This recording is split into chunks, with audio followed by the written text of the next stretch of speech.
Welcome, and thank you for joining this Ask the Experts virtual event, Breast Health as You Age. I'm Dr. Lakshmi Khatri, the Director of the Medical Breast Program at Cleveland Clinic. I'm joined by a panel of breast health experts, and we're here to answer your questions and share insights on common breast changes such as lumps, tenderness, and itching and what they mean, how hormones and life stages like menopause and pregnancy can affect breast tissue, breast cancer screening and awareness, including how screening approaches can vary by age, breast density, and individual needs. Before we get to our questions, let's meet our panelists. They'll briefly introduce themselves and share some surprising facts about breast health. We'll start with you, Dr. Novick. Tell the audience about yourself, number of years in practice, where you see patients, and your specific specialty area of focus. And then tell me something that's entirely normal about breasts or breast health that surprises people. Sure. So I'm Rachel Novick. I am part of the Department of Specialized Women's Health here at Main Campus as well as at Independence. And I primarily see menopausal and perimenopausal patients and women. What is a fun breast fact? So the majority of breast cancers that we are detecting are found in patients who do not have family history of breast cancer. And now Dr. Rush. Thank you. Great to be here. So my name is Erin Rush. I'm a breast medical oncologist, and a fact about breast health, I think, although less common, both young women and men can develop breast cancer. So I think highlighting the importance of awareness. Now Dr. Turk. Hi, thank you for having me. So my name is Paulette Turk. I am a breast radiologist, and my interesting fact about breast health is breast density has been a hot topic for quite some time, especially in the last few months to years. And the interesting fact about breast density is it's not something you can tell based on the appearance of a breast or even physical exam of the breast or the size of the breast, but it's specifically related to a mammographic finding. And it relates to the amount of glandular tissue versus the amount of fat in a woman's breast. So if your breast tissue has more glandular tissue than it does fat, then your breasts are considered dense. And breast density is important as that can limit the sensitivity of mammography. Thank you. So again, I'm Dr. Khatri. I've been practicing for about 22 years as an internist, 20 of those years here at the Cleveland Clinic. I'm now the director of our medical breast clinic, and I see patients at Beechwood and Main Campus. And my specific area of focus is taking care of women who are at elevated risk for developing breast cancer, so breast cancer prevention and survivorship. And something surprising about breast health that I think it's important for women to know is that breast pain is a very common symptom for which I see patients.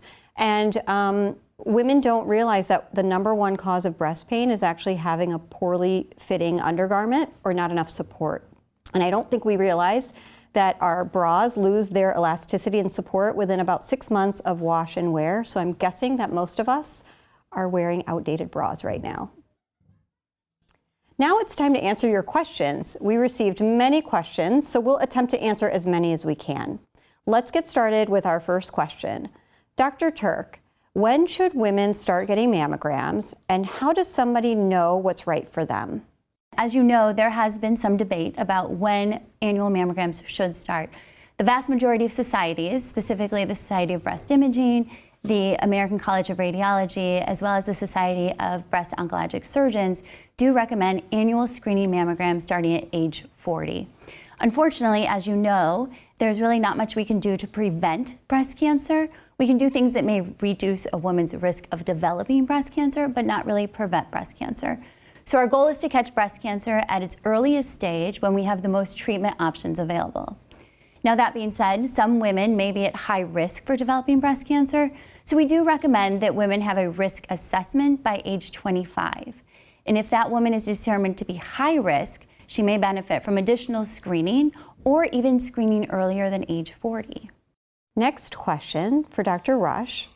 What information about breast health do you think all young women should know about? I think awareness. As I mentioned, even young women, although less common, may have elevated risk of breast cancer, as also highlighted by Dr. Turk. So I think breast health awareness and knowledge about family history, if possible, establishing a good relationship with a primary care provider or a breast health specialist, and really reporting any changes to their breast promptly, and just always knowing to be a self-advocate for your care too, again, as some of these things can affect young women too.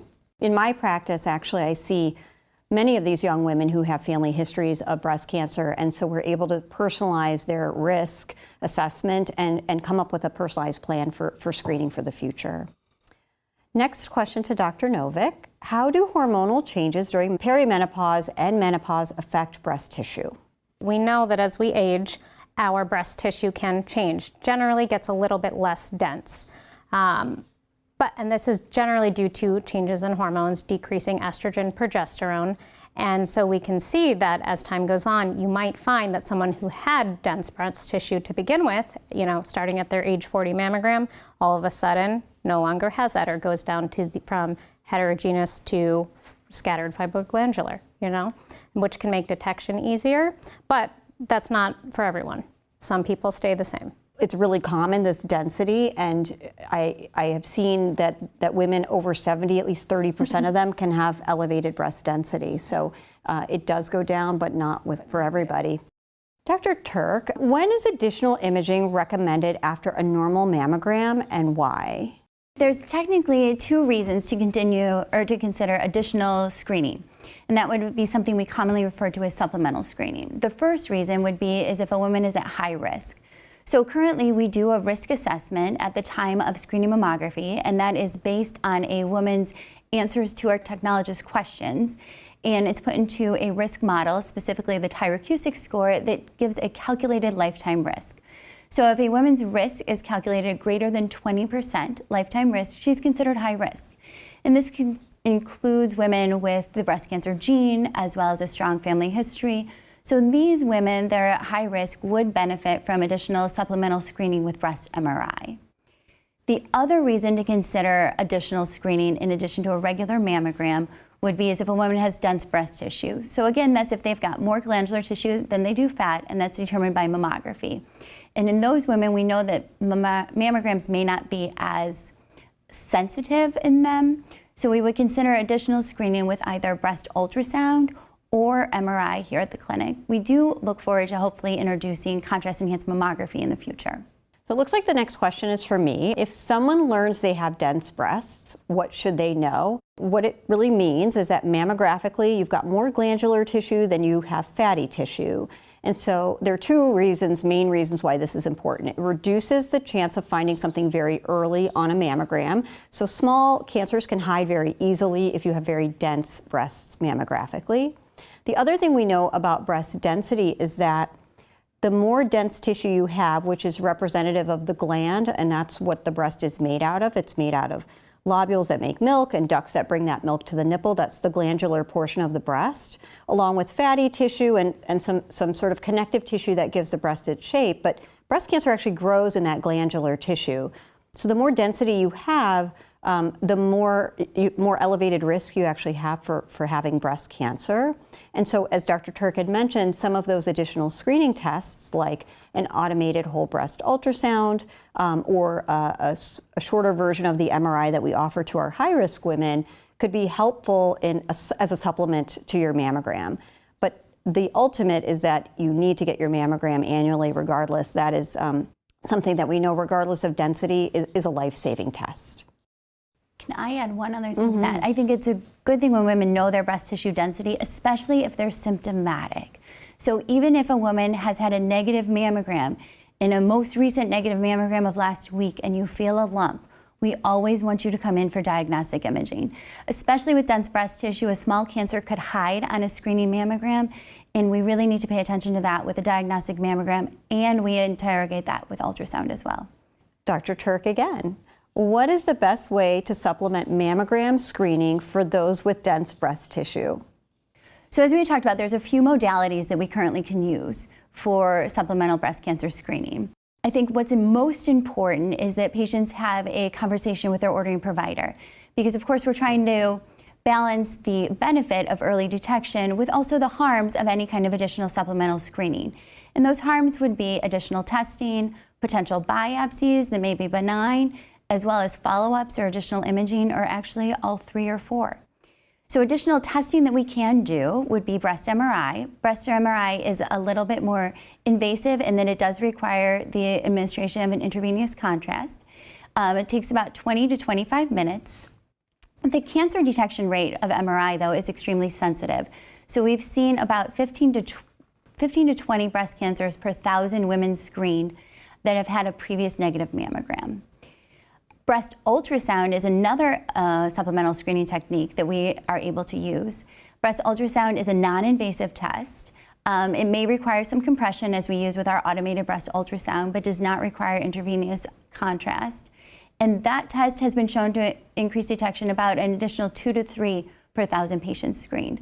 But as I had mentioned earlier, with any additional tests, there's always the potential of additional imaging, additional biopsies, but also additional detection.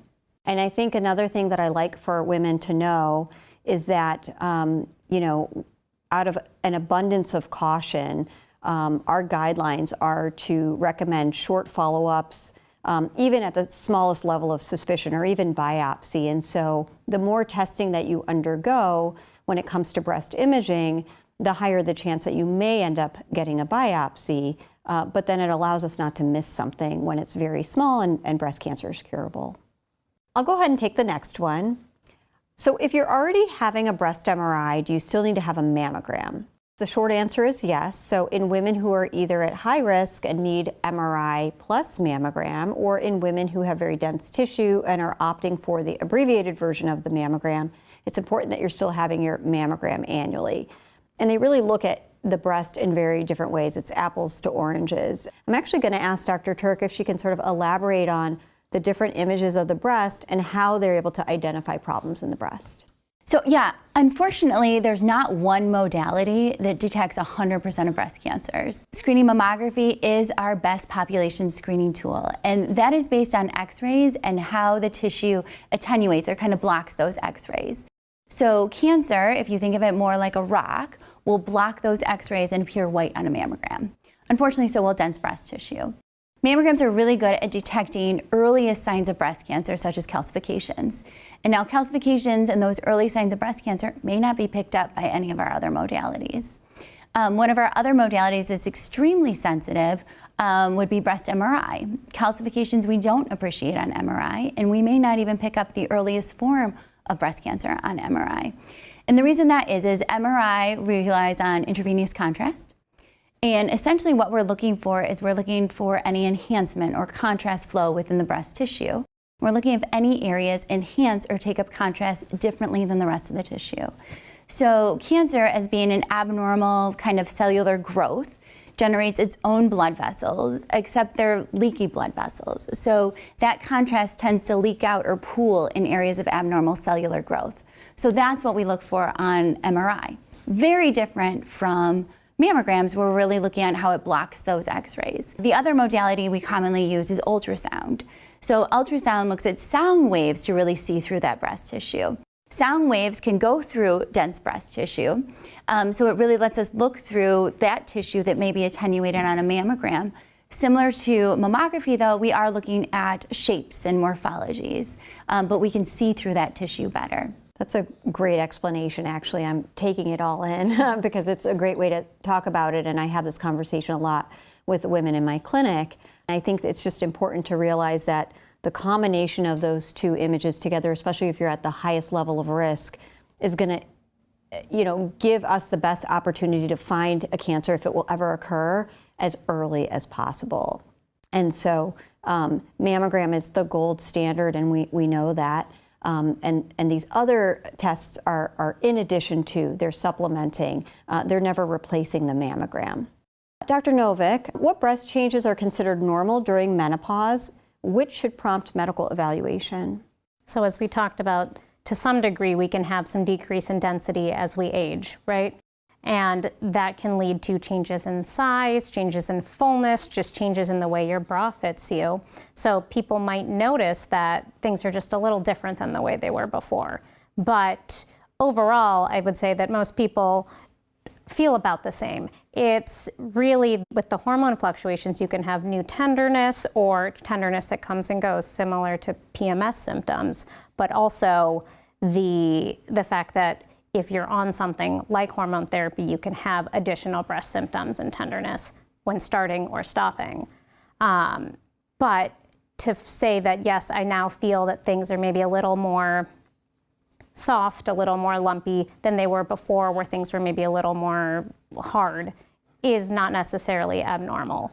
From a what are we worried about standpoint, anything that's new, hard, or localized to one side, skin changes, nipple discharge that's new, or really anything that concerns you, right? I love your description though of hard, because when I tell a patient, I always like, when a patient comes in and they feel something new in their breast, I always want to try to palpate exactly what they're feeling.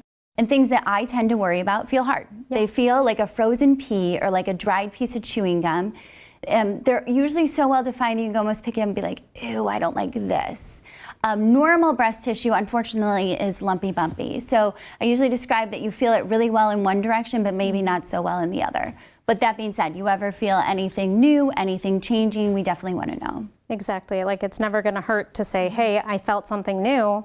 Can you look at it? Can you get an image? Because what? If I just say, yeah, it feels fine, great, but you might still have that in the back of your mind. Well, get an image, have that reassurance.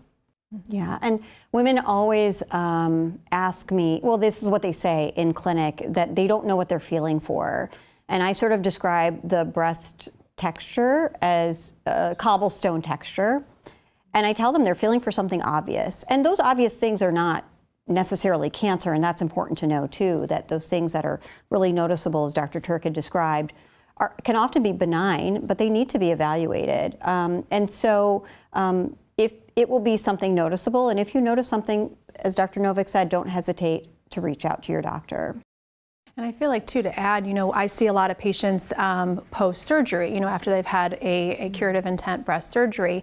And there's a lot of changes that can accompany that type of procedure. And so women's breasts feel different, they have different sensations. And so a lot of times that, creates, kind of a getting used to a new normal and what is normal. And so again, kind of echoing what everyone has said, I think, you can always reach out. It's always a good thing to, if something is new or different or of concern, to let your healthcare provider know. And that's a good point with, like, if they're on medications for hormone blocking, if they're having new scar tissue and just that, like, change in sensation, everything's new, and you're heightened in more of a, what is this? I don't know what I'm feeling. Yeah, and we don't make assumptions in those scenarios. I'm sure, Dr. Rush, you typically order imaging, even if they're just after surgery, and that might be some surgical scarring. It's new to all of us, right? Correct. So we like to image it and make sure that we can ensure you're safe.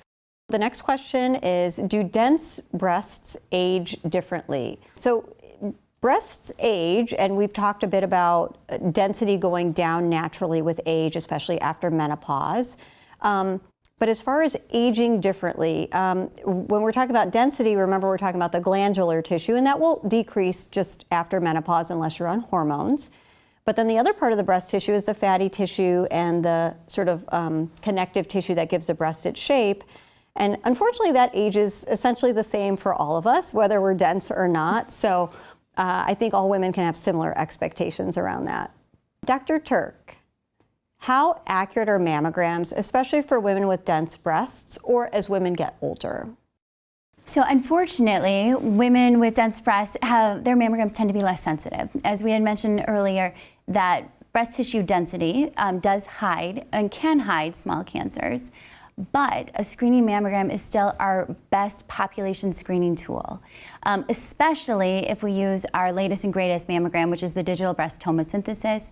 It's commonly referred to as 3-day mammogram. It does decrease overlapping tissue and allows us to see through that breast tissue some. In addition to that, annual mammograms, we can pick up early signs of breast cancer, such as calcifications that we may not be able to pick up by another imaging modality, as well as areas of architectural distortion. Dr. Rush, for individuals concerned about breast cancer risk, how significant is family history compared to lifestyle choices? Really both are impactful from a risk standpoint. I know when we look at risk calculators, family history, reproductive factors, breast density weigh in quite a bit there.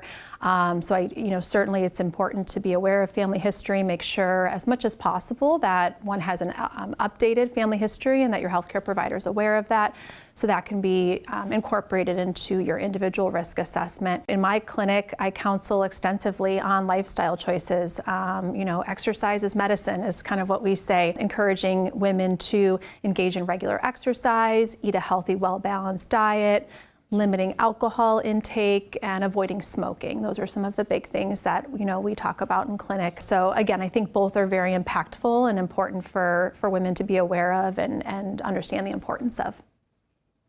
Yeah, and Dr. Rush, you're seeing patients who have likely been diagnosed with cancer, and I'm often seeing patients who are at high risk for developing breast cancer, and those are the exact things that we talk about.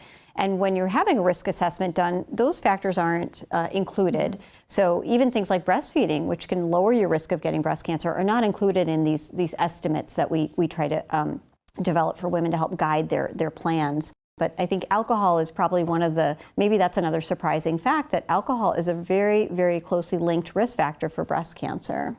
And I think this is what we get a lot of questions about too in clinic. I think women are very, very motivated to understand, what can I do? What are things that I can modify? So these lifestyle choices are often things that are modifiable, whereas your family history is not. So it's definitely something important, not only to us as those that are counseling, but certainly our patients too.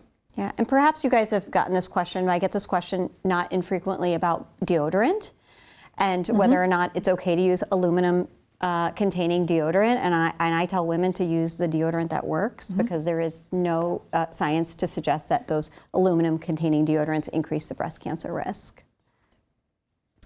Dr. Turk, after treatment for breast cancer, such as a lumpectomy or radiation, when are additional tests beyond a yearly mammogram recommended, especially for women with dense breasts? So additional tests beyond a mammogram can be recommended for a couple different reasons. The first, I think, it really depends on the patient's age of diagnosis, their current age, and any residual risk factors.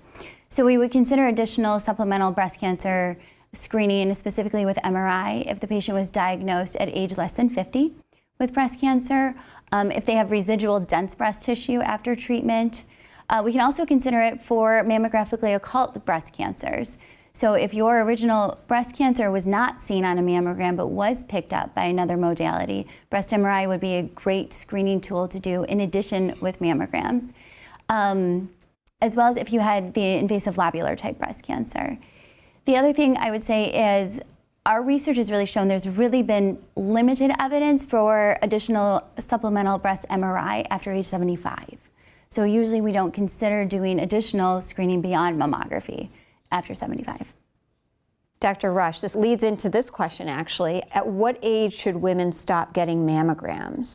So this is a question I've even had a couple of times today, actually, in clinic. So, there are many different, guidelines out there. Some say around the age of 75 or older is when we should be discussing, benefit versus risk of continuing versus discontinuing, or life expectancy, greater than 10 years would be a reason to continue as well. So this is certainly individualized. It's not a one-size-fits-all approach, but I look at the life expectancy, and that's kind of what I talk to my patients about. Again, I'm seeing a lot of patients who have been diagnosed with breast cancer, so we are, continuing to do annual mammography for the time I'm seeing these patients, and they're often interested in doing so, considering, their history. But I think that, it's again a risk benefit, and screening is best done when performed in overall healthy individuals. If someone has significant medical comorbidities, then the risk of screening may outweigh the benefit. So I think, again, a continuous, engaging discussion with your healthcare provider is helpful to make those decisions. Yeah, I don't think there's really any good guidance there or data that really tells us exactly when to stop, and so it really does need to be individualized to that person and their preferences and their health. Dr. Novick, are some hormone therapy options for menopause safer for breast health than others? What do we know? We know that back in the 2002 WHI study that the women who were on conjugated equine estrogen only, so women who had a hysterectomy, had lower incidence of breast cancer. So estrogen-only therapy in this study was found to be protective per se. Now, the women who are on estrogen progestin therapy, conjugated estrogen with medroxyprogesterone acetate, found to have an 8 in 10,000 increased diagnosis of breast cancer. So for every 10,000 women, there were 8 additional cases. So the thought is there that the progesterone, or the progestin, I should say, is linked to that increased risk. And I think that that 8 in 10,000 data point is going to hit the person who's average risk versus the person who's high risk very differently, right? So it's a very tailored conversation.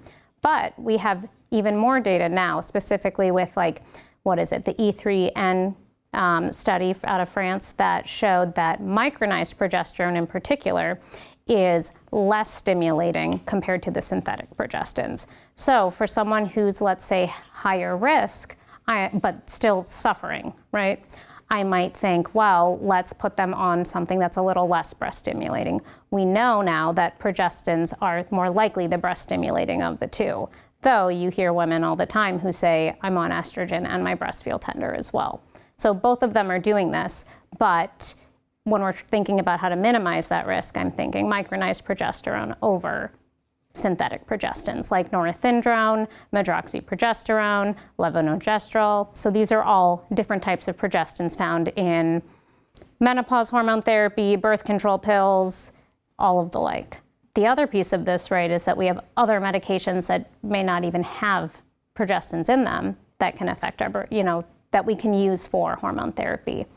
The estradiol with beta-doxepin is a great example where we know that that is using the beta-doxepin as the uterine protection. And so for someone who is high risk, still suffering, and wants the estrogen piece, and is postmenopausal, that might be a great option. So beta-doxepin, just, for the audience, is a medication that blocks estrogen in the breast tissue. And it works similarly to some medications that we use not only to treat breast cancer, but to prevent breast cancer. So we haven't studied it to see if it can prevent breast cancer, but it looks very promising. And I think you were sort of alluding to the point that controlling women's symptoms is sometimes the most important part of this. And I send a lot of women your way to have these conversations, but I have a lot of conversations with my high-risk women about this too. Unless they've had an estrogen-sensitive cancer in their body, then it really is a conversation that we have together, and their quality of life and all the benefits that estrogen can give women, like reducing cardiovascular risk and improving bone health, are important to think about.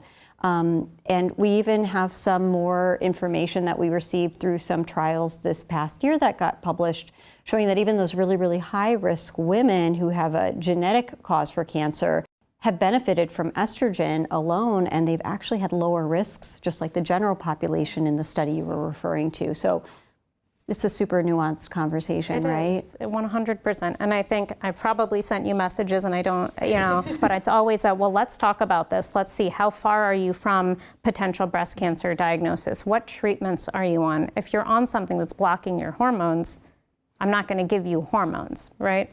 That's counterintuitive. But fortunately, we have other non-hormonal medications that can do similar things and help control your symptoms. But I think it's a tailored conversation of what is your oncologist comfortable if you're someone who has this history, and what are we screening you with, and we make a group decision together. Yep, I love that point. I think it's very multidisciplinary. I think that's the importance, really. We get a lot of questions about this in our clinic too, among breast cancer survivors. It's individualized, and it certainly depends on an individual's initial cancer diagnosis, how far they are from their treatment itself, what symptoms are they having, are there things that we can control or help manage with non-hormonal methods. So there's a lot of nuances to this discussion. So I think, again, highlighting that it takes multiple people, takes a village to take care of these patients, and their symptoms is really, really important. And I think it's important that we're all on the same page, right? Mm-hmm. Because if we can't communicate with each other, and a patient is told by one person this is fine to do and one person this is not okay to do, then you're being pulled in two different directions and they don't know who to believe, and they're afraid, right? Because at the end of the day, you can't say that there's no risk with starting hormones, and we talk about this all the time, right? Like, you can't say there's no risk to restarting something 5 years, 10 years, whenever it was, regardless of estrogen or progestin sensitivity, any of that. Yeah. No, I'm grateful for this village that we have here. Dr. Rush, is it safe to use vaginal estrogen cream if you've previously had breast cancer? Another great question, and one that we get very often. Or for treatment for breast cancer, all subtypes really, women may go through menopausal symptoms at different times, and vaginal dryness, vaginal atrophy is certainly one of these we hear about and can affect quality of life. And so the short answer is yes, it is safe. The studies that have been done to date have not shown any adverse effects in terms of breast cancer-related mortality or recurrence risk with low-dose topical vaginal estrogen. A couple of things I think that are important, though, in this discussion is first that I always encourage patients to try and utilize non-hormonal methods initially. I think that, again, in the setting of persistent or refractory symptoms, I tell my patients that I am okay with, vaginal estrogen being used. It's also important, if that's being done, to try and use the lowest dose that's effective in managing the symptoms. And again, really still relying and using those non-hormonal methods too. But overall, yes, I tell my patients that this is safe, and including in those with a hormone-sensitive breast cancer also. I do have some patients that may not feel comfortable with using a vaginal estrogen. So, again, it's a discussion, and certainly different patients might accept or choose different things. But it is acceptable in my opinion. And there are a lot of non-hormonal options, right? Like, there's some with hyaluronic acid, there's things that you can use internally, externally. Do you use the vaginal DHEA? Yep, my colleagues do, and I'll oftentimes what I will do as well, it brings up a good point, I'll encourage patients to also make sure they're seeing a gynecologist to have an exam, to see and make sure that there's a history to account for any other factors that might be, having an influence there. But yes, that is a preparation that will be recommended by some of our... And it is prescription as well, so that's always a good option. Yes. All right, Dr. Novick, how do estradiol patches impact breast tissue? Are there any side effects to watch for? Generally speaking, estradiol patches versus pills, not really a difference between how they affect your breast tissue.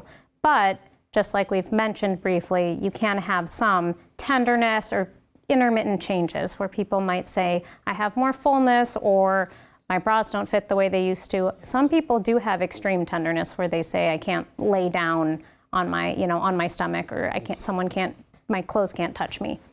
And usually that tends to resolve over the course of a week or two. Your body acclimates to a higher dose of something and things calm down. But that's not everyone. So in the scheme of things, it's more so side effects and tenderness that people complain of, but can they affect your tissue? 100%. Things to keep in mind, again, the things we already talked about. New lumps, new hardness, things that you might not feel on one side versus the other side, skin changes. I never recommend that anyone put a patch on their breast for many reasons. I don't want that hormone going straight into that tissue. So I think that, yes, they can affect your tissue, but overall, we also know that estrogen-only therapy has these potentially beneficial effects. So all mostly good things. Yeah, it's helpful for women to know up front that they might expect these things, right? This breast tenderness or these changes where your bra is not fitting, because I think it can be very scary. Alarming. Yeah. Yes, definitely. Can I just add one other thing? So on a mammogram, it's also not unusual for us to see changes when a woman first starts exogenous hormone therapy. So you will find that oftentimes the mammography technologist will ask, but I think it's really important to disclose because it ultimately just looks like increased tissue, and we're trying to explain what the big change was, whether or not they started a new hormone, because if it's not, we need to kind of know and further investigate it more. Dr. Turk, again, how common are lipomas in the breast? And maybe what are lipomas? And after you find one, is it likely that somebody might develop more of them? A lipoma is a benign, typically benign fatty tumor that can happen in the soft tissues pretty much throughout the entire body. It's going to be most common on the trunk and like the proximal extremities, so your arm closest to your trunk. The breast just being one of the portions on the trunk. So it is a common explanation for a palpable lump. We obviously never know exactly what it is without imaging. So anytime you feel anything new, we do want to check it. If you were diagnosed with a lipoma, we don't worry about it as being an early sign of breast cancer or turning into breast cancer. But if it does get bigger, it's something you should bring up with your provider as well. What causes lipomas? We really don't know. There's thought to be a genetic predisposition. So if you have one, you may have other ones kind of throughout your body, not just on your breast. But again, you feel anything new, you need to let your doctor know. Dr. Novick, when should you seek care for menopause breast pain? My short answer is whenever you have a concern, right? But again, the things we're looking out for, new pain that doesn't go away, anything that's localized, again, lumps, bumps, anything that just gives you concern, really.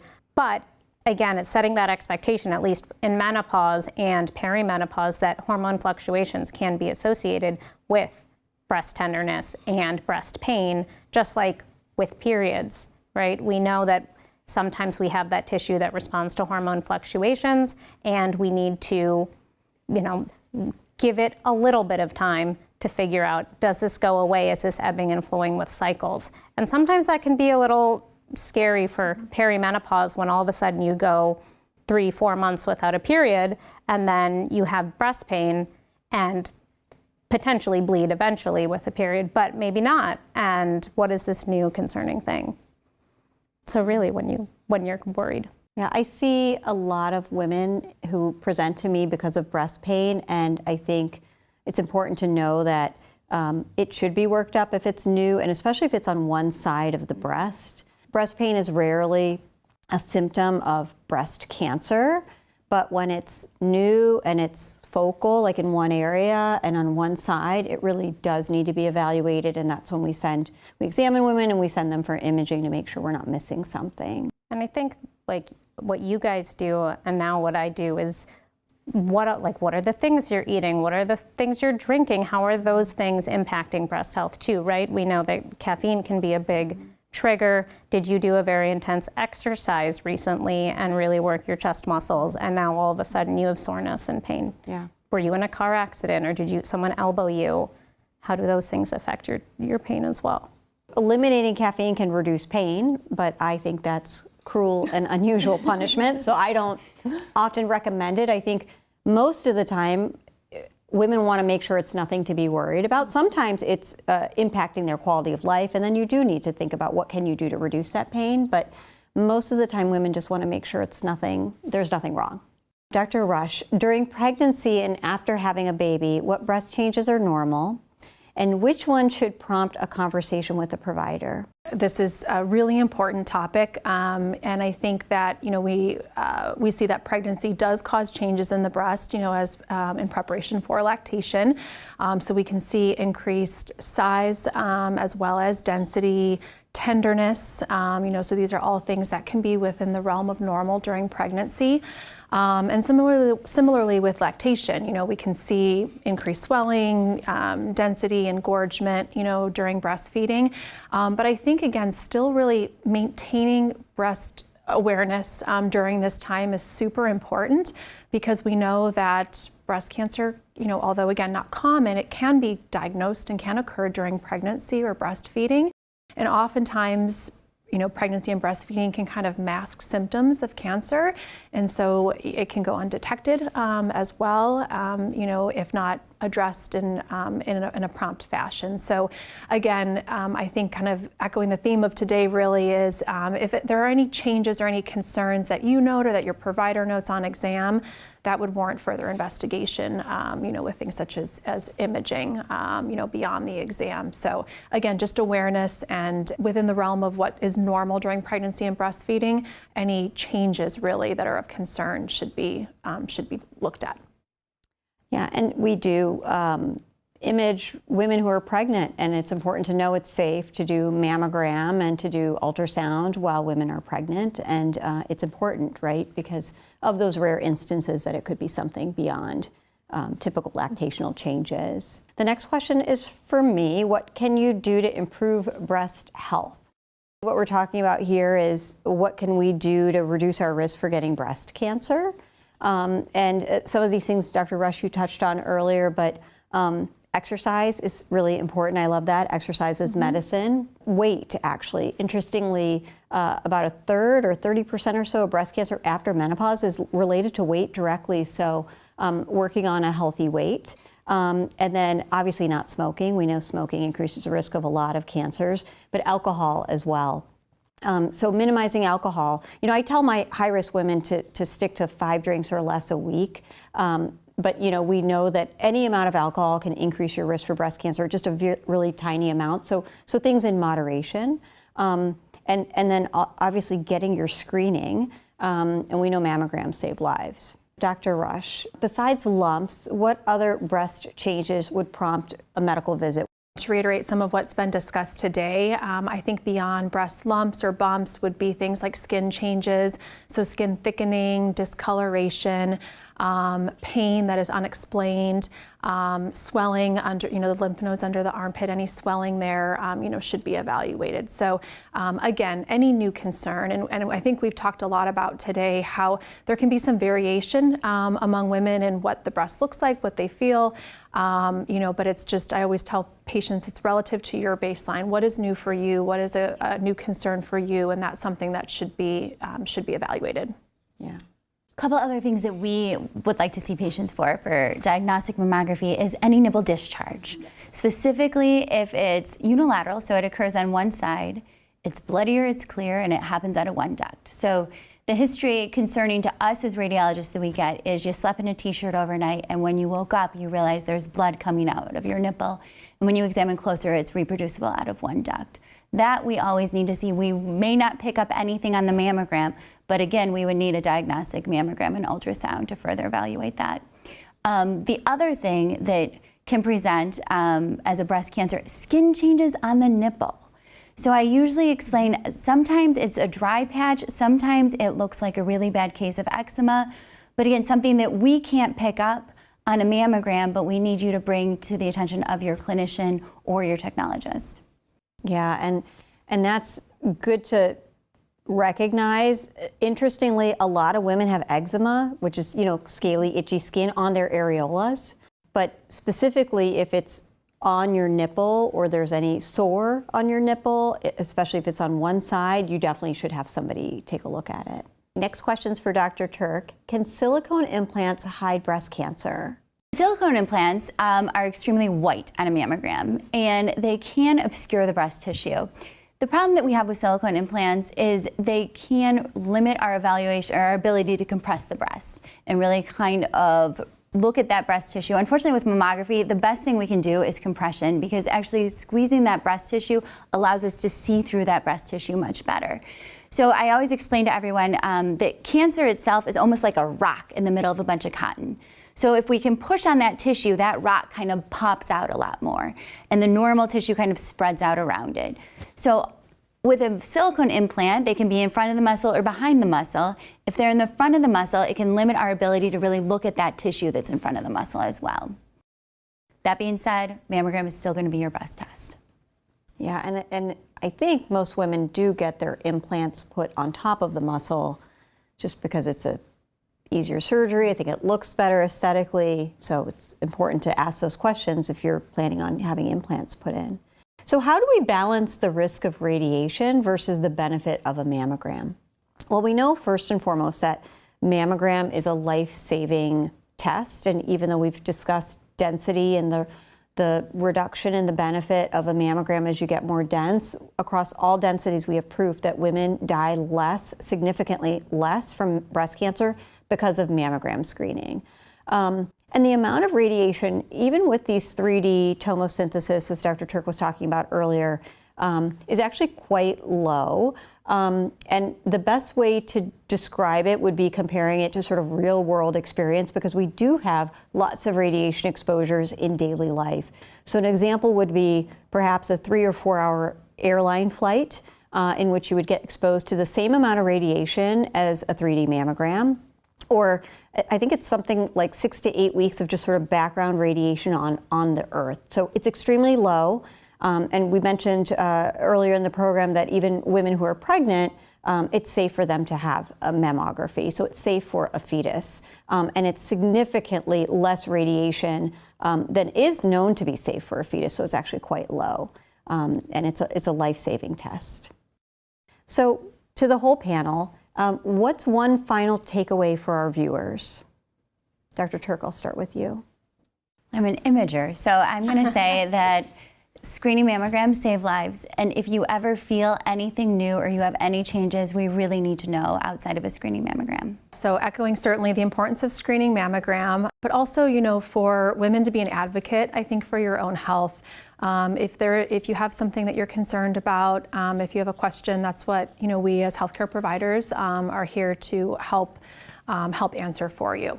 So I think that keeping the perspective that different things we eat, drink, medications, our hormone levels all impact our breast health. And again, just like everyone else, if you have a concern, bring it up so we can get you evaluated and make sure that there's nothing of concern.